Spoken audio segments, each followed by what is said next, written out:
اصحاب السعیر جلنے والے لوگ بھی ہو سکتا ہے، دوزخ والے لوگ بھی ہو سکتا ہے، کیونکہ جو سعیر ہے اس کے جو معنی ہیں وہ دونوں طرح سے ہیں، یعنی کہ جلنے والا، جلنے والی، یا جو ہے دوزخ۔ تو یہاں پہ اللہ سبحانہ و تعالیٰ جو بات کر رہے ہیں، دونوں جگہ اللہ نے بات کی ہے ان لوگوں کی جو دوزخ میں ہیں، ٹھیک ہے نا؟ آیت نمبر 10 اور 11، 11 میں بھی اللہ یہی بات کر رہے ہیں کہ فَاعْتَرَفُوا بِذَنبِهِمْ، ٹھیک ہے نا؟ فَسُحُقٌ لِأَصْحَابِ السَّعِيرِ، یعنی کہ یہ وہ لوگ ہیں جنہوں نے گناہ کیے، اور یہ اپنے گناہ کا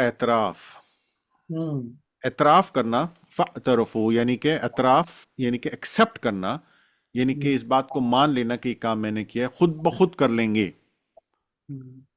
ٹھیک ہے نا؟ اور کیا ہوگی کہ لعنت ہوگی ان لوگوں کے اوپر، اور یہ اپنے گناہ کا خود بخود اعتراف کر لیں گے، دوزخ والے لوگ۔ تو یہاں پہ جو لفظ دوزخ کا استعمال ہو رہا ہے اور جو اوپر والی آیت میں استعمال ہو رہا ہے، اور جو سب سے اوپر جو ہم نے آیت پڑھی تھی جس میں اللہ سبحانہ و تعالیٰ نے آسمان کے بارے میں بتایا تھا کہ وَلَقَدْ زَيَّنَا السَّمَاءَ الدُّنْيَا، اس میں بھی اللہ نے جو بات کی تھی وہ کیا کہا تھا؟ وَعَاتَدْنَا لَهُمْ عَذَابَ السَّعِيرِ، تو یہ عذاب السعیر، جلنے والا عذاب، ٹھیک ہے نا؟ یہ وہی عذاب ہے جو دوزخ میں ہے، اصحاب السعیر۔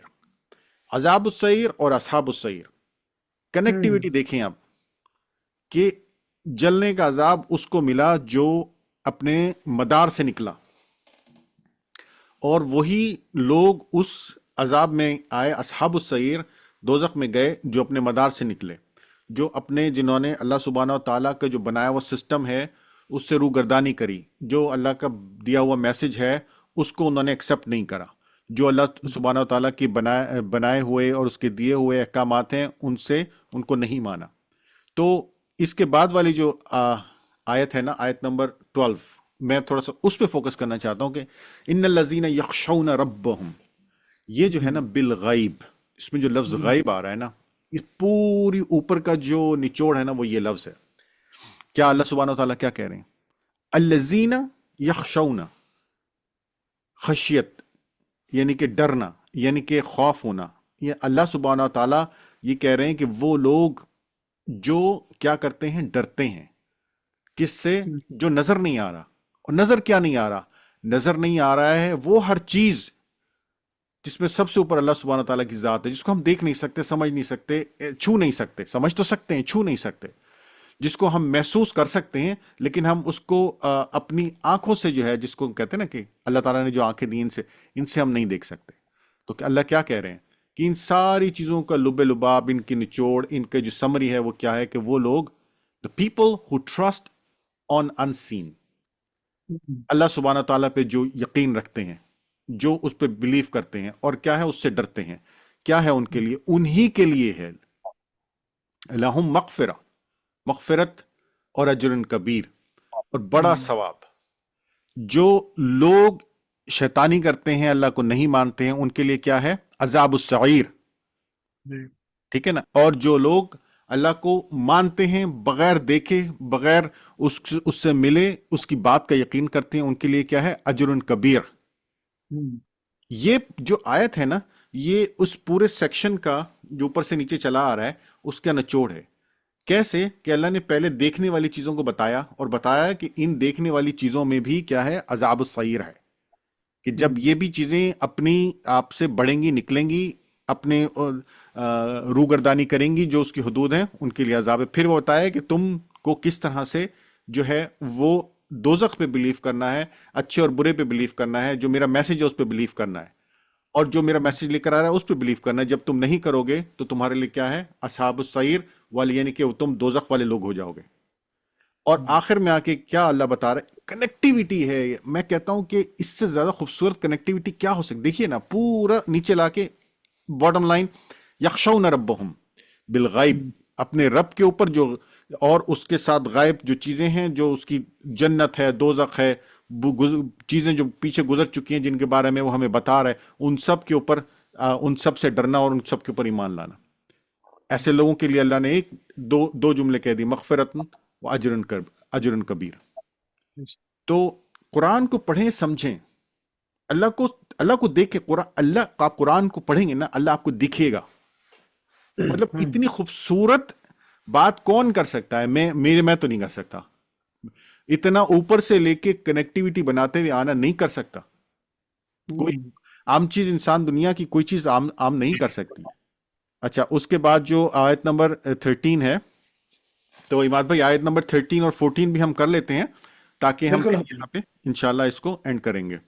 شاء میں اس کو پڑھ دیتا ہوں، آیت کا ترجمے کے ساتھ پڑھ دیتا ہوں. بسم اللہ الرحمن الرحیم. تو آیت نمبر 12 پہ حال میں نے جو ہے سٹاپ کیا، جس میں جنتی اور دوزخی دونوں کے جو ہے تذکرے اللہ تعالیٰ نے کمپلیٹ کیا. آیت 13 وَأَسِرُّوا قَوْلَكُمْ أَوِ اجْهَرُوا بِهِ إِنَّهُ عَلِيمٌ بِذَاتِ الصُّدُورِ. تم اپنی باتوں کو چھپاؤ یا ظاہر کرو، وہ سینوں کی پوشیدگی کو بھی بخوبی جانتا ہے. تم زور سے بولو، آہستہ بولو، اللہ ہر چیز جو ہے دل کے اندر کیا چل رہا، کیا پنپنا، سب جانتے ہیں. الا یعلم من خلق وهو اللطیف الخبیر. الا یعلم، کیا وہی نہ جانے جس نے پیدا کیا، وهو اللطیف الخبیر، پھر وہ باریک بین اور باخبر ہے. جی آیت نمبر 13 اور 14، یہ دو آیتوں پہ میں سٹاپ کر رہا ہوں. ہر آپ اس کو جو ہے تھوڑا ایکسپلین کریے گا. جی اماد بھائی. تو دیکھیے اس میں اللہ سبحانہ و تعالیٰ نے ایک سٹیپ اور آگے جانے کے بعد کہ آپ نے غیب پہ تو ایمان لے آئے آپ، ٹھیک ہے. اب اس میں دو طرح کی چیزیں ہو سکتی ہیں. ایک یہ ہو سکتا ہے کہ لوگ کہیں کہ ہاں ہاں ٹھیک ہے میں ایمان لے آیا، اپنے منہ سے کہہ رہے ہیں لا الہ الا اللہ، لیکن دل میں کیا ہے؟ نہیں نہیں نہیں نہیں، اللہ کوئی نہیں ہے. ٹھیک ہے، یہ سسٹم تو بگ بینگ کی وجہ سے بن گیا تھا، ہم نہیں مانتے. تو ایک اللہ اس کی بات کر رہے ہیں کہ تمہارے دلوں میں کیا ہے. علیم ہے، وہ جاننے والا ہے. بذات الصدور، تمہارے دلوں میں جو کچھ بھی ہے اس کے بارے میں جاننے والا ہے.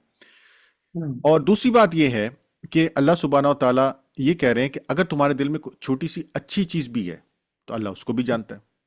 اور بے شک. تیسری بات جو اللہ بتا رہے ہیں وہ یہ ہے کہ جیسے اللہ تعالیٰ غیب ہے اور غیب کی ہر چیز کا علم رکھنے والا ہے، اسی طرح سے وہ تمہارے بھی اتنا قریب ہے کہ تمہاری بھی ہر چیز کا علم رکھنے والا ہے. تمہارے دل میں کیا ہے، تمہاری زبان پہ کیا ہے، اس کا بھی علم رکھنے والا ہے.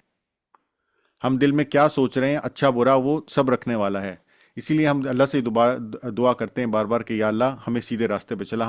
ہمیں سوچنے، سمجھنے اور عمل کرنے، تینوں چیزوں میں، بے شک. سوچنے میں بھی، سمجھنے میں بھی اور عمل کرنے میں بھی، تینوں چیزوں میں ہمیں سیدھے راستے پہ چلا. آمین. صرف یہ نہیں کہ ہم سوچیں کچھ اور، عمل کچھ اور جو ہے وہ سمجھ کچھ اور. ہوں ہمیں اللہ ہمیں سمجھ دے گا تو ہم اس قرآن کو سمجھیں گے، اس کے میسج کو سمجھیں گے. وہ ہمیں سمجھ دے گا، اچھا علم ہمیں دے گا تو ہم اس کی ڈیپتھ میں جائیں گے، پھر ہم اس کو سوچیں گے، پھر ہم اس پہ عمل کریں گے. تو یہ سب کچھ اللہ سبحانہ و تعالیٰ کی طرف سے ہے. تو ہم جو سوچ رہے ہیں، سمجھ رہے ہیں، وہ جانتا ہے. علیم بذات صدور، وہ ہمارے دلوں کا علم جاننے والا ہے. تو ہم اگر دل میں بھی پڑھتے ہیں سبحان اللہ، اگر ہم دل میں بھی پڑھتے ہیں حسبی اللہ و نعم الوکیل، ہم دل میں بھی پڑھتے ہیں اللہ اکبر، ہم دل میں بھی پڑھتے ہیں الحمدللہ، تو جاننے والا ہے. لوگ یہ کہتے ہیں کہ اگر آپ نے زبان سے نہیں کہا تو آواز نہیں جائے گی، تو فرشتے شاید رجسٹر نہیں کریں. بھائی پتہ نہیں وہ کون لوگ ہیں جو اس طرح کی باتیں کرتے ہیں. یہاں اللہ کیا کہہ رہا ہے کہ میں تو تمہارے دل کے اندر کی بات بھی جانتا ہوں. تو اگر آپ اٹھتے بیٹھتے اپنے دل میں بھی اللہ کو یاد کر رہے ہیں تو وہ جانتا ہے کہ مجھ کو یاد کر رہا ہے. بھائی کچھ تو چکر ہے. میں نے سنا کچھ لوگوں کو کہ وہ کہتے نہیں آپ نے زور زور سے پڑھنا ہے. بھائی پڑھیں، آپ زور سے پڑھیں، آپ چیخ چیخ کے پڑھ لیں، وہ مسئلہ نہیں ہے. لیکن اللہ ایسا نہیں ہے کہ اللہ کو سننے والا نہیں. آپ زور سے چیخ کے پڑھو گے تو زیادہ جلدی سن جائے گا. نہیں بھائی، وہ تو کہہ رہے ہیں کہ میں تو آپ کو دل کے اندر سے جانتا ہوں. بے شک. ٹھیک ہے، تم اس کو ظاہر کرو یا چھپاؤ، میں جانتا ہوں. بے شک. بے شک. تو یہ چھوٹی چھوٹی سی باتیں ہیں جن پہ ہم بعض اوقات غور نہیں کرتے، لیکن اللہ سبحانہ و تعالیٰ ہم کو یہی چھوٹی چھوٹی سی باتیں سمجھاتے ہیں. وہ یہی چھوٹی چھوٹی سی باتوں سے ہم کو لے کے چلتے ہیں کہ میں لطیف الخبیر ہوں. چھوٹی سی چھوٹی چیز جو ہو رہی ہے مجھے اس کی خبر ہے. کیوں؟ کیوں؟ اس لیے کیونکہ اس نے ہمیں بنایا.